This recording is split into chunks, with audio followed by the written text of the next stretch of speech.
오늘 함께 나눌 말씀은 사도행전 20장 28절에서 35절까지 말씀입니다.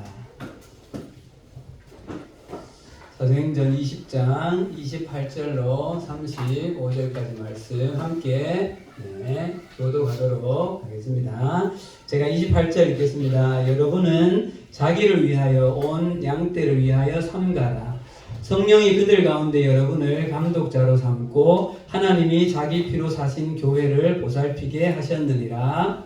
내가 떠나되 사람이니가 여러분에게 들어와서 그 양떼를 아끼지 아니하며 또한 여러분 중에서도 제자들을 끌어 자기를 따르게 하려고 어그러진 말을 하는 사람들이 일어날 줄을 내가 아노라. 그러므로 여러분이 이때여 내가 3년이나 만나시지 않고 눈물로 각 사람을 분배하던 것을 기억하라. 지금 내가 여러분을 주와 그 은혜의 말씀에 부탁하노니 그 말씀이 여러분을 능히 든든히 세우사 거룩하게 하심을 입은 모든 자 가운데 기업이 있게 하시리라.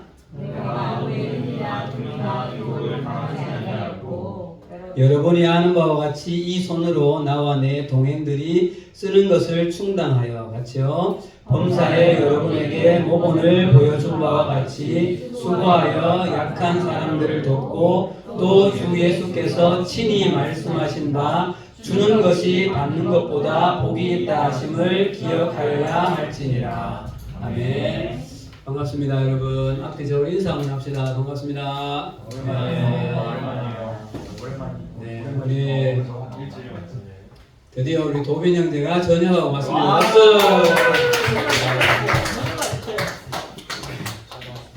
신성하다고 하는 국방의 의무를 잘 감당하고 이제 전역한 지 며칠 됐어요? 부럽다. 3주차.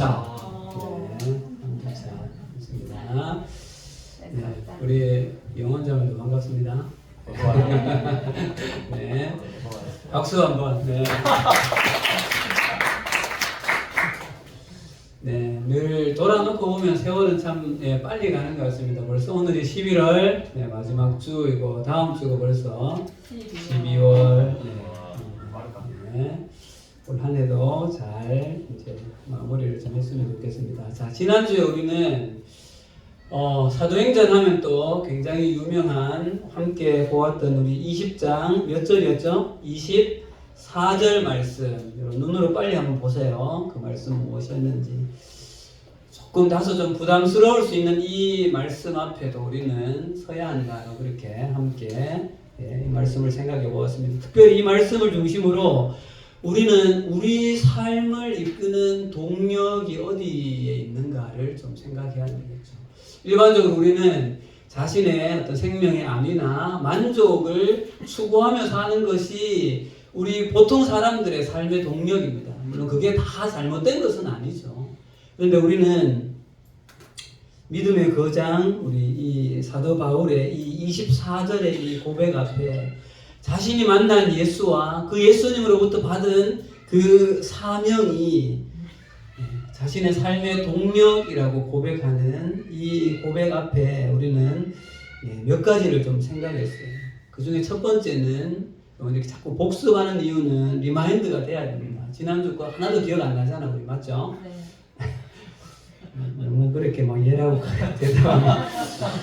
네, 먼저는 우리 삶의 어떤 일신의 만족과 내 생명의 안위, 만족을 추구하는 것에만 함몰되면 안 된다는 거죠. 네. 그것만이 우리 삶의 전부인 것처럼 생각해서는 안 된다는 거예요. 두 번째는요, 사도 바울의 이 고백은 자신의 생명의 안위를 지키느라 자신의 생명이 이 땅에 존재하는 목적과 그 이유를 잃어버리지 않겠다라고 하는 그 고백이 우리 가운데도 있어야 한다는 사실이죠. 네. 여러분, 이 사도 바울의 24절의 이 고백은 바울이 자신이 만난 그 예수 그리스도가 누구인가, 그 예수님으로부터 받은 그 사명이 자신의 생명의 안위를 좀 내려놓을 만한, 그것을 좀 포기할 만한 충분한 가치가 있다는 고백인 거죠. 그래서 여러분 우리도 이 사도 바울의 24절의 이 고백을 생각하면서 우리 가운데 던져야 될 질문이 있는데, 우리는 이 복음 앞에서 나는 이 복음을 얼마나 가치 있다고 생각하는가? 조금 더 원색적으로 말씀드리면요, 이 복음을 위해서 나는 얼만큼 나의 것을 포기할 수 있느냐. 박수! 나이스! 네. 어서 앉으세요. 네. 자, 다시요. 네. 나라장에 와서 다시요. 네. 복음이 내 삶에 어느 정도 가치 있나. 그리고 내가 가치 있다고 생각되는 것을 위해서 나는 내 것을 내어놓기 마련입니다. 조금 다르게 말하면 내가 사랑하는 대상을 위해서 나는 내 것을 내려놓는 거죠. 마찬가지로 복음이 내가 만난 예수가 얼마나 네, 조금 집중이 잘 안 되고 있어요 지금. 네, 복음이 나에게 얼마나 가치 있느냐는 내 것을 얼마나 복음 앞에 내려놓을 수 있느냐. 내려놓음의 그 수준이 어떻게 보면 나의 믿음인 거죠. 그러니까 때때로 우리는 너무나 이기적으로 복음을 생각해요. 나에게 유익할 때는 내가 구원받는 이런 것에서는 복음이 너무 가치 있는 것이라고 생각하는데, 때로는 내가 내 것을 내려놓아야 할 때는 생각할 게 많아지는 거죠. 자, 이제 오늘 본문으로 한번 가보도록 합시다, 여러분. 지금 사도 바울은 3차 선교 여행에서 돌아가고 있는 타이밍에 밀레도라는 곳에서 어느 교회 장로님들을 불렀어요. 에베소 교회. 네, 이게 에베소 교회 장로님들을 불렀잖아요, 그죠? 지금. 네. 그들에게 지금 지지난주에 그런 얘기 했잖아요. 바울이 다시 예루살렘 교회로 돌아가면 너희들을 다시 이제는 못 본다는 이야기를 하잖아요. 그래서 오늘 사실 우리가 읽은 이 본문의 말씀은 거의 이 에베소 교회 장로들에게 유언처럼 하는 믿음의 권면인 거예요. 근데 이 믿음의 권면이요, 지금으로부터 2000년 전에 있었던 믿음의 권면이지만 자세히 하나하나를 생각해 보면 이 시대에 우리에게도 충분히 적용해 볼 수 있는 그러한 권면이라는 거죠. 자, 그래서 오늘은 이 사도 바울의 이 신앙의 권면을 우리 가운데 좀 적용해 보려고 합니다. 그래서 오늘 말씀의 제목이 뭡니까? 우리를 향한 바울의 간절한 부탁입니다. 자, 이 부탁을 하기 전에 바울은 먼저 밀레도에서 만난 이 에베소 교회 장로들에게 교회가 어떤 것이고 교회 속에서 장로들의 위치가 어떠한 위치인지, 그들의 정체성이 무엇인지에 대한 이야기를 한 가지 해요. 자, 이건 28절을 같이 읽어봅시다. 교회 성도들이라면 우리는 기본적으로 이 부분에 대한 분명한 개념을 잡아야 돼요. 바울이 너무나 명쾌하게 이 부분을 정리해 줍니다. 28절입니다. 시작.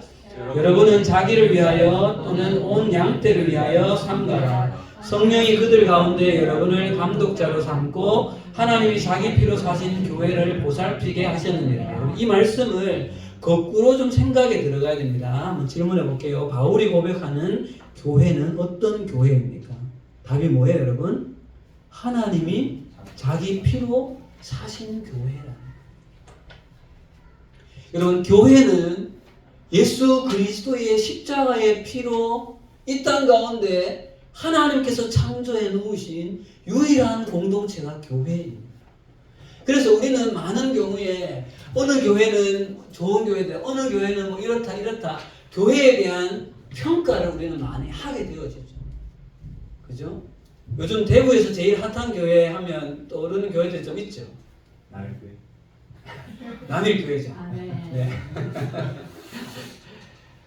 근데 여러분, 우리는 그 교회의 뭐 프로그램이나 여러 가지 시스템이나 뭐 건물이나 뭐 이런 것을 가지고 교회가 좋다, 뭐 어떻다고 판단할 수는 있습니다, 여러분. 그러나 여러분, 교회의 궁극적인 가치는 그 교회가 가지고 있는 어떤 프로그램이나 그 무엇이 교회의 가치를 결정하는 것이 아니라는 거예요. 교회는 궁극적으로 모든 교회는 그 어떠한 것을 떠나서 예수 그리스도의 피값으로 산 교회이기 때문에 존귀합니다. 지금 우리가 모여있는 이 유형의 남일 교회 또한 마찬가지인 것입니다. 그래서 우리는 함께 모여있는 이 유형의 교회를 귀하게 여겨야 합니다. 귀하게. 예.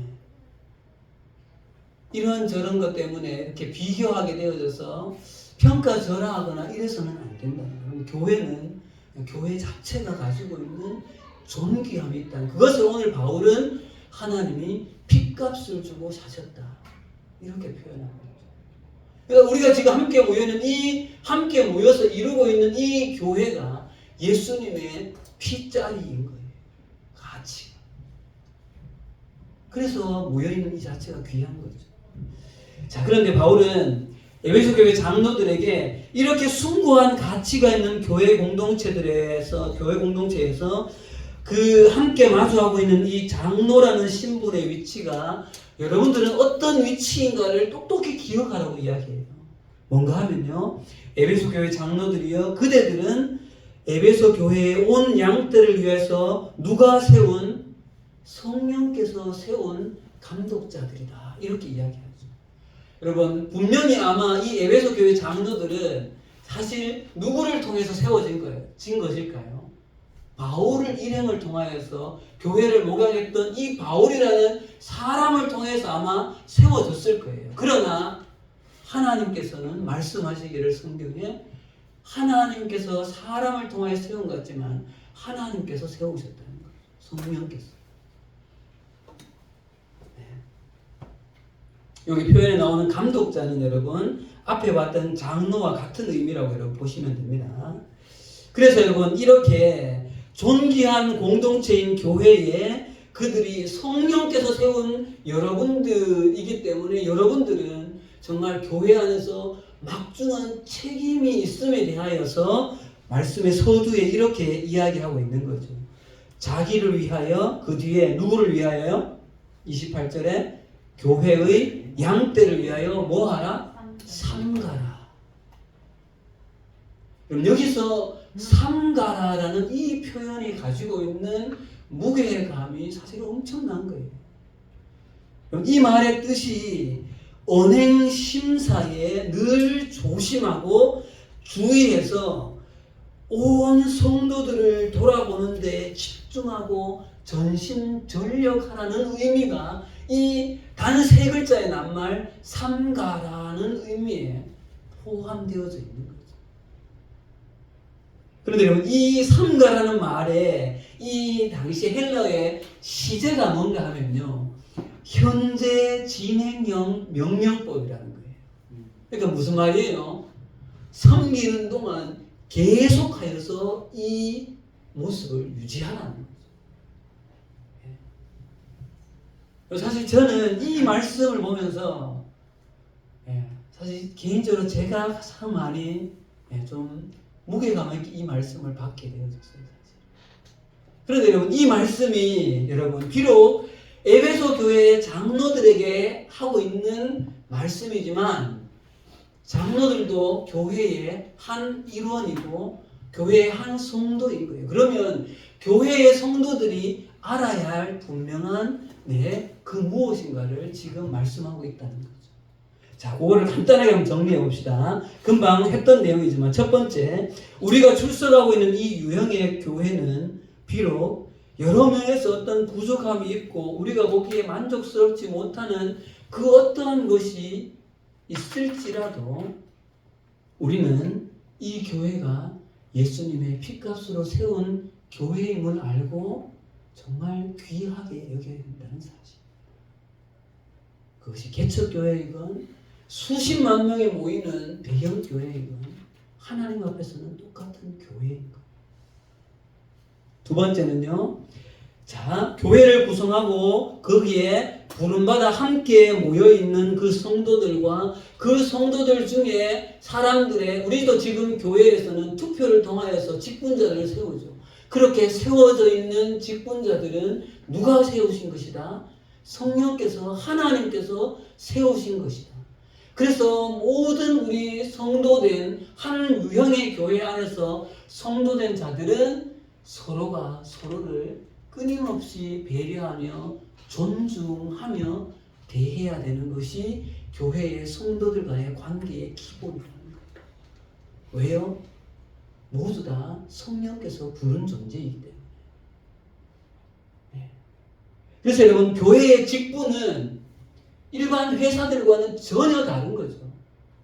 이거는 지위의 높고 낮음이 아니에요. 역할이고 기능인 거죠. 더 많은 역할을 맡은 사람은 더 많이 섬겨야 할 그런 위치에 있는 것이죠. 높고 낮음이 아니라는 것들을 우리는 분명히 기억해요. 마지막 세 번째로는요,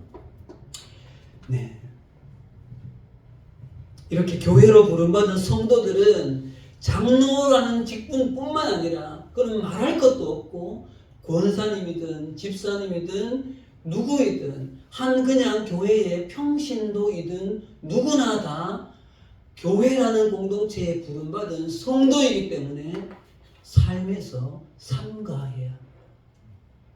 삼가해야 합니다. 여러분, 지난 한 주간의 삶에 얼만큼 잘 삼가하셨습니까? 내가 즐기고 싶은 거 다 즐기고, 내가 하고 싶은 말 다 하고, 내가 하려는 그 모든 것을 다 하고서는 교회가 세워지지 않는다. 서로가 서로를 잘 삼가하며 존중할 때 하나님의 교회는 세워져 가는 것이죠. 이것이 여러분, 이 유형의 십자가를 단 교회만이 그런 것이 아니라 함께 몸담은 선교단체든 어디든 마찬가지인 것이죠. 동일한 원리입니다. 자, 여기까지가 서론이에요.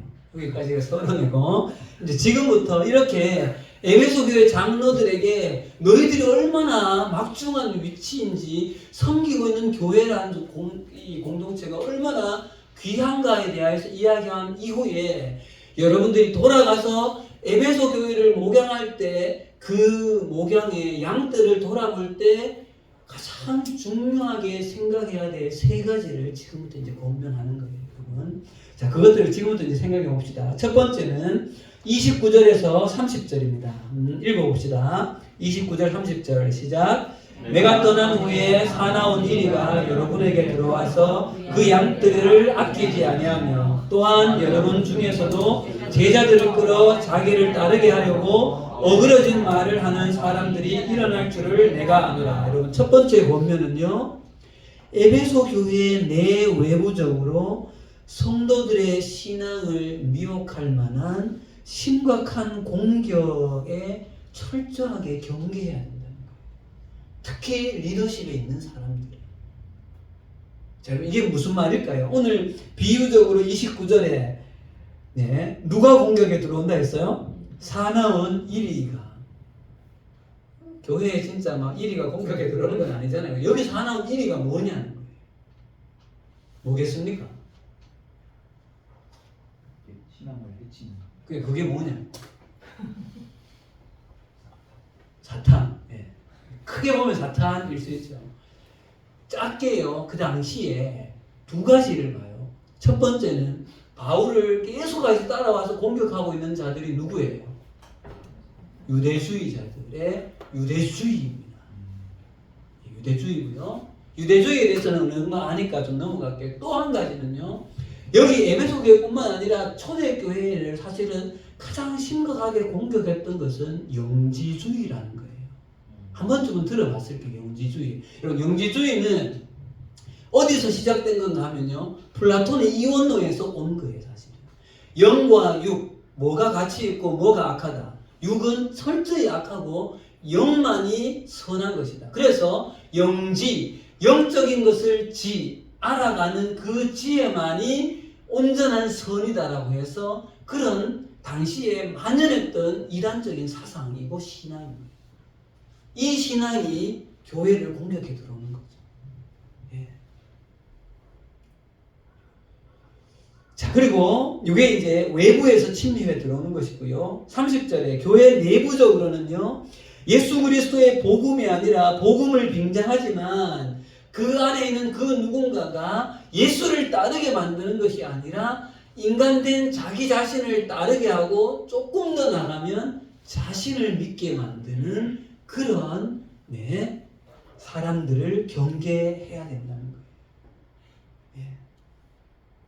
자, 여러분 한번 생각해 보세요. 자세히 살펴보면 바울이 당시에 교회를 둘러싼 이 내외부적인 어떤 어려움과 공격이 있을 수 있음에 대한 이야기를 하는 것들을 지금 이 시대의 우리와 한번 생각해 보자는 거예요. 우리 시대에는 교회를 향한 공격이 내부적으로 외부적으로 없습니다. 내부적으로 생각을 해봅시다. 먼저 아까 30절 중심으로 여러분, 이 시대에 교회 내부적으로 자신을 추종하고 믿고 따르게 만드는 그런 이단들이 얼마나 많습니까? 대표적으로 뭐예요? 신천지. 신천지 대부분 기독교에서 나온 교주들은 대부분 다 어릴 때 보면 다 크리스찬들이었어요. 교회를 다니는 사람들. 자, 사진 하나 봅시다. 여러분 넘겨주세요. 신천지 12지파 시온 기독교 선교센터 114학기 10만 수료시. 여기가 어딘 줄 알아요? 넘겨주세요. 한 번 더 넘겨주세요. 예. 네. 어디 많이 보던 데죠? 대구 스타디움이에요. 이게 작년 12월에 있었던 일이에요. 근데 여러분, 여기에 하는 경우에 교회를 다니는 사람들, 왜냐하면 신천지는 지금 교회를 다니는 사람을 철저히 대상으로 삼아요. 여러분, 나는 이분들한테 이야기를 들으면 안 넘어갈 것 같죠? 절대 안 그래요. 제가 아는 선교사님, 제가 필리핀에 있을 때 그 선교사님의 둘째인가 아들이 자칫 잘못하면 여기 들어갈 뻔했어요. 여러분, 교회 외부적으로 어디 밖에서 성경 공부를 한다? 정말 조심해야 해요. 그래서 제가 몸담고 있는 거사선교에서도 디모데 양육을 하는 게 굉장히 타격이 커요. 이상하게 봐요, 우리를. 이단이 아닌가. 그거 충분히 이해할 수 있죠. 여러분, 우리 한국 교회 안에 내가 예수다, 나를 믿으라는 존재들이 얼마나 많은지 몰라요. 이만희뿐만 아니라 JMS 정명서, 지금은 주민 통일교 문선명, 굉장히 심각한 공격인 거죠. 그죠? 특히 우리 여기 대구는 가장 가까운 데이 다대오파 성전이 여기 대명동에 있잖아요. 그래서 우리 교회를 걱정하시는 분들도 많아요. 함부로 여러분 어디 가는데 뭐 성경 공부 이야기 설계돼가지고 절대 얘기하면 안 돼요. 여러분, 너 이야기하는 순간 넘어가요. 정말 얘기하면 안 돼요. 아예 그냥 상정을 하지 말아야 합니다. 자, 그 다음요, 교회 외부적으로 한번 생각을 해봅시다. 지금 여러분, 단적인 예로 전 세계를 휩쓸고 있는 인권이라는 이름으로 지금 유행하고 있는 이 정체성, 이 젠더 이데올로기를 생각해 보세요. 이 공격이 교회 안에 앞으로 얼마나 심각한 타격을 줄지 몰라요. 그럼 그렇지 않나요? 근데 여러분, 이 젠더 이데올로기가 어디서 나왔는가 근본적으로 따져 들어가 보면요, 사실은 사상과 철학, 종교에서 나와요. 대표적으로 늘 제가 말씀드리지만 포스트 모더니즘. 포스트 모더니즘의 가장 기본적인 생각은 뭐예요? 신은 상관없다는 거예요. 과거에 여러분, 모더니즘 때는 신은 죽었다라고 말했어요. 죽었다는 것은 신의 존재를 뭐 하는 거예요? 인정하는 거예요. 있으니까 죽었다 하잖아요. 근데 이제는 여러분, 포스트 모더니즘은 신이 있든 없든 나는 상관없다예요. 나는 그냥 내가 원하는 것, 내가 추구하는 것, 인간으로서 내가 원하는 것, 그것을 하는 그 자체가 선이 된다는, 선이라고 믿는 것이 포스트 모던의 가장 핵심적인 사상이죠. 내가 원하는 거 하는 거예요. 그게 교육학으로 가면 구성주의가 되는 거죠. 개인적 구성주의, 사회적 구성주의 이런 거 교육학에 공부하잖아요. 근데 이런 공격들이 앞으로 교회에 굉장히 심각한 공격이 되어질 수 있어요. 그래서 여러분 지금 2000년 전에 유대주의나 영지주의를 걱정하지만 지금 이 시대에는 우리 사회를 공격해 우리 교회를 공격해 오는 여러 사상들과 이 문화적인 것들 이런 것들이 얼마나 심각한지 몰라요. 그래서 여러분 이런 이야기 하잖아요. 여러분 영화를 보실 때나 노래를 들을 때나 주의해야 돼요. 사실 신상은 그 선교사님이 하는 사탄이 마침내 대중문화를 뭐 이렇게 접수했습니다인가 이런 표현이 제가 청년 때 나왔던 이야기거든요. 영화 같은 거를 볼 때 거기는 다 사상적인 배경이 있어요. 여러분 아바타 같은 영화 굉장히 사실은 비성경적인 그런 영화거든요. 네. 자, 사랑하는 여러분, 우리는 이 시대를 둘러싸고 있는 이 교회 안팎에서 일어나고 있는 여러 공격들을 우리는 잘 깨어서 경계해야 합니다. 경계해야 해요. 그래서 그런 어떤 문화들을 접할 때 우리는 믿음 안에서 잘 흔들리지 않기 위해서 잘 경계해야 된다는 것. 그러면 여러분 이렇게 혼란스러운 세상 앞으로 또 어떤 세상이 되어질지 모르죠. 앞으로 사회는 점점 더 혼란스러운 세상이 될 거예요. 그런데 이런 혼란스러운 세상 가운데 우리는 우리의 믿음을 어떻게 잘 지켜낼 수 있는가 그걸 두 번째로 사도 바울이 이렇게 우리 가운데 권면합니다. 31절 32절입니다. 자, 같이 읽겠습니다. 31절 시작. 그러므로 여러분이 일깨어 내가 3년이나 밤낮 쉬지 않고 눈물로 각 사람을 훈계하던 것을 기억하라. 지금 내가 여러분을 주와 및 그 은혜의 말씀에 부탁하노니 그 말씀이 여러분을 능히 든든히 세우사 거룩하게 하심을 입은 모든 자 가운데 기업 있게 하시리라. 여러분 사도 바울은 그들에게 다가오는 유대주의, 영지주의 같은 당시 사회를 휩쓸었던 그런 사상들 가운데 이 복음의 신앙을 지키는 유일한 길은 말씀에 든든히 서야 한다는 거죠. 말씀에 든든히 서야 한다는 거예요. 그래서 여러분 뭐라고 이야기해요? 지금 내가 여러분을 주와 은혜의 말씀에 부탁하노니 그 말씀이 여러분을 능히 든든히 세우사.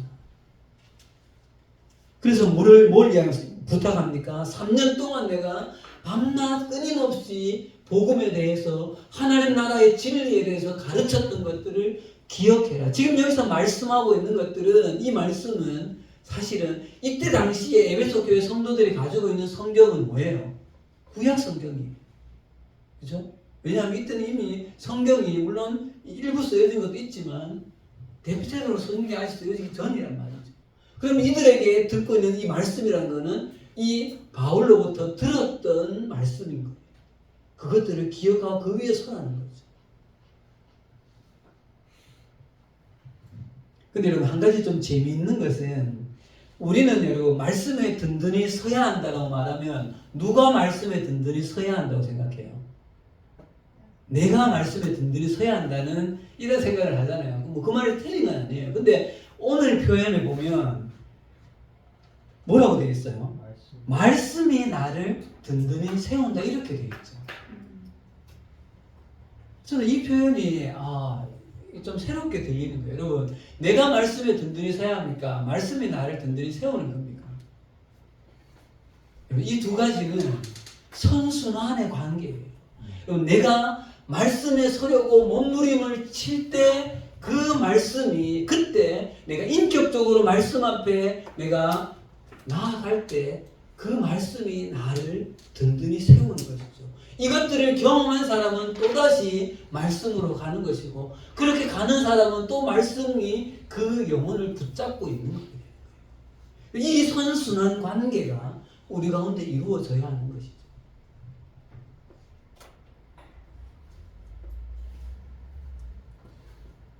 그리고 말씀이 지금 이 시대에 우리는 이 66권의 이 하나님의 말씀이 이 혼탁한 시대에 우리를 지켜낼 수 있는 든든한 영혼의 닻입니다.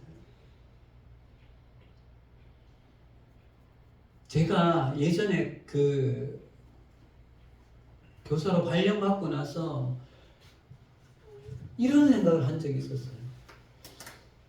이렇게 그동안 이것이 맞다라고 생각해 왔던 우리 사회가 가지고 있었던 어떤 가치들이 있었는데 이것들이 하나둘 이렇게 무너지는 것들을 제가 30대 이후부터 조금씩 경험하면서 도대체 뭐가 맞고 뭐가 틀렸지? 이런 게 이제 막 헷갈리기 시작하는 거예요. 근데 그때는 그래도 뭐 남자 여자에 대한 헷갈림은 없었거든요. 그래서 지금은 남자 여자를 헷갈려야 되는 시대예요. 얼마 전에 미국 상원에서 청문회 하는 걸 봤는데 어떤 분이 그 나온 분에게 민주당 쪽에서 나온 분 같아요. 여자가 누굽니까? 말하면 자기가 여자라고 생각하는 사람이 여자다 이렇게 이야기를 하는 거예요. 여러분 앞으로는 우리가 생각하고는 일반적인 가치가 계속해서 무너져 갈 거예요. 근데 어떻게 그러면 우리는 이런 시대 속에서 우리의 신앙을 지켜낼 것인가? 이 성경이라는 66권의 이 말씀 위에 나를 세우면 말씀이 나를 든든히 잡아가는 거죠. 여러분들 다음 세대. 자, 마지막 세 번째입니다. 사도 바울의 권면은 이렇게 말씀 위에 세 번째로는 든든히 서 있는 성도들의 삶에 관한 것이었어요. 33절에 35절 마지막으로 읽어봅시다. 33절 시작. 내가 아무의 은이나 금이나 의복을 당하지 아니하였고 여러분이 아는 바와 같이 이 손으로 나와 내 동행들이 쓰는 것을 충당하여 범사에 여러분에게 모본을 보여주는 바와 같이 수고하여 약한 사람을 돕고 또 주 예수께서 친히 말씀하신 바 주는 것이 받는 것보다 복이 있다 하심을 기억하여야 할지니라. 여러분 바울은 마지막으로 성도들의 삶에 대하여서 권면을 하는데 자기 자신의 이야기를 하는 거예요. 우리가 잘 알듯이 여러분 바울은 가는 곳곳마다 자신의 사역비와 생활비를 모두 어떻게 해요? 자비량으로 합니다. 가서 일하죠. 무슨 일 해요? 천막 만드는 일을 같이 하죠. 이렇게 해서 수입이 난 그 수입으로 사역비와 교회를 세워가는 일들과 먹는 것들과 뭐 하는 것들을 그렇게 충당했다는 거죠. 그래서 뭐라고까지 이야기해요? 범사에 여러분에게 자신이 모본을 보였다. 그런데 여러분 여기서 우리가 한 가지 기억해야 될 것은 에베소교회 장로들과 성도들에게 바울이 애써서 수고하며 살아가는 그 수고의 목적이 어디 있어야 되는가에 대한 이야기를 하는 거예요. 자, 잘 보세요 여러분. 35절 중간쯤에 보면 범사에 여러분에게 모본을 보여준 바와 같이 그 뒤부터요. 시작. 수고하여 약한 사람을 돕고. 여러분 수고하여 약한 사람을 돕고. 여러분 우리가 왜 열심히 일을 해야 합니까? 우리는 많은 경우에 내가 일하여서 내가 얻은 수입은 한마디로 말하면 요즘 네 글자 내 돈 내산인 거죠. 내가 가진 돈으로 내가 사면 그건 내 거. 이거의 핵심적인 그 생각이 뭐예요? 내가 가진 것은 나를 위해서. 그럼 이것이 지금 이 시대가 우리 가운데 가르쳐주고 있는 이 시대의 가치고 질서인 거예요. 그러나 지금 사도 바울은 하나님의 말씀에 서 있는 성도들은 세상이 가르치는 가치가 아니라 하나님 나라의 가치가 우리의 가치가 되어야 된다라고 가르치고 있는 것이죠. 그래서 뭐라고 이야기합니까? 예수님의 말씀을 하면서 주는 것이 받는 것보다 복이 있다. 그럼 이 세대는 주는 것이 아니라 뭐 하는 게 복인 거예요? 받는 것이 복이 있다. 할 수만 있으면 더 많이 받아내려고 하죠. 근데 하나님 나라에서는 더 복 있는 자는 주는 자가 복된 자예요. 그래서 여러분 우리는 이 세상에 발을 디디고 살아가나 우리가 추구해야 될 말씀 위에 서 있는 자가 추구해야 될 삶의 가치는 이 세상의 가치를 따라가는 것이 아니라 우리가 소속이 옮겨진 하나님의 나라의 가치가 나의 가치가 되어져야 된다라고 바울은 지금 이야기하고 있다. 자기도 그렇게 산 거죠. 왜? 내가 열심히 일해서 바울 자기 자신의 일신의 만족이 아니라 모든 것을 다 온전히 영혼을 세워내는 일에 자신의 모범을 보인 거죠. 그러면 여러분 무엇이 하나님 나라의 가치고 질서인가요? 예수님 말씀을 마지막으로 찾아보면서 마치겠습니다. 마가복음 10장으로 가볼게요, 여러분. 마가복음 10장 42, 45절입니다. 자, 우리가 잘 알고 있는 말씀이에요. 마가복음 10장 42절에서 45절. 같이 읽읍시다. 42절 제가 읽을게요. 예수께서 불러다가 이르시되 이방인의 집권자들이 그들을 임의로 주관하고 그 고관들이 그들에게 권세를 부리는 줄을 너희가 알거니와 너희 중에는 그렇지 않을지니 너희 중에 누구든지 그고자 하는 너희를 선생하고 너희 중에 누구든지 으뜸이 되고자 하는 자는 모든 사람의 종이 되어야 하리라. 시작. 인자가 온 것은 섬김을 받으려 함이 아니라 도리어 섬기려 하고 자기 목숨을 많은 사람의 대속물로 주려 함이라. 여러분 이때가 무슨 상황이에요? 제자들이 지금 예수님이 예루살렘으로 이제 올라가서 자기가 순환고지를 하고 이렇게 하니까 드디어 이제 자신들이 알고 있는 예수님이 정치적인 메시아로 등극하시는 거예요. 이렇게 완전 동상이몽을 하고 있는 거죠. 그러니까 내가 높아야 된다, 네가 높아져야 된다, 막 이런 이야기들이 있었던 거죠. 근데 예수님 하시는 말씀은 뭐예요? 지금 이 시대에 어떻게 보면 가진 가치와는 완전히 정반대로 섬기는 자가 높아진다. 이것이 하나님 나라의 가치의 기본 메커니즘이죠.